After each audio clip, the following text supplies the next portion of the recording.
and welcome to another adventure on High Plains Passport. Hondurans always seem to be up for a good time, with or without reason. And it just so happens that today we have a good reason for merriment. I'm currently on the north shore of Honduras in a town called Tela, where they are celebrating the city's patron saint, Saint Anthony, the saint of lost items. Legend holds that upon his death, the children in the streets cried and the bells throughout the village rang upon their own accord. What formerly brought me to Tela was the chance to sit on her shores and breathe in the ocean views. I espy an enduring dock extending out into the ocean.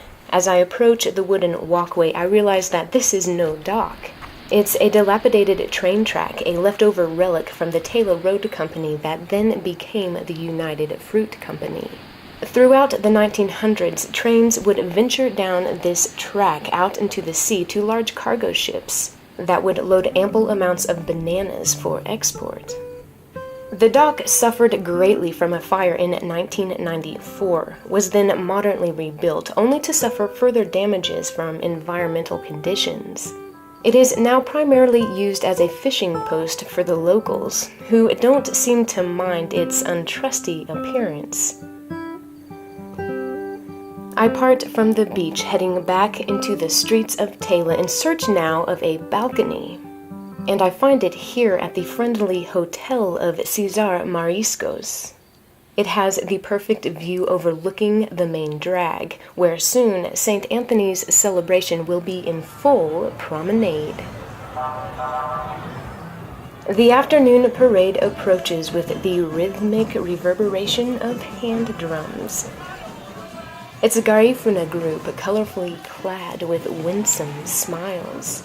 This ethnic group first landed on the shores of Central America in the mid-1600s, when it is believed that a slave ship from West Africa went awry, and the vassals on this vessel found freedom instead of intended oppression.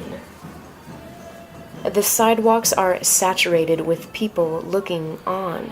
Merchants are parading up and down the streets with kaleidoscopic novelties for children, some of whom are not quite for sure what to think of all this commotion, a likely reaction to the young men in devilish masks who now peruse the streets as if on the prowl.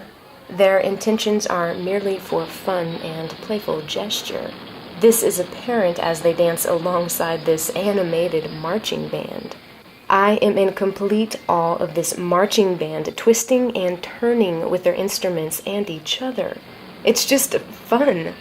I am elated to see this type of educational and entertaining pursuit still alive and thriving in this world. For it seems as though news from home is increasingly tainted with the infinite threat of small-budget cuts to the arts. The final performance drawls as a 4-person high pyramid of people is erected barefoot and standing tall. It's almost like Mardi Gras, with beads being thrown out to all.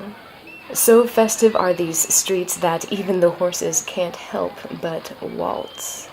And as the last bell rings, right before night befalls, St. Anthony may have passed on, but his spirit still abides inside Tela's walls. High Plains Passport is recorded and produced by Valerie Smith for High Plains Public Radio. Background music from myself, theme song from Jose Gonzalez. Special thanks this week to the Garden City Recreation Commission, keeping our community colorful winter, spring, summer, and fall. See a documentary of today's show online at hppr.org, where you can also sign up for podcasts.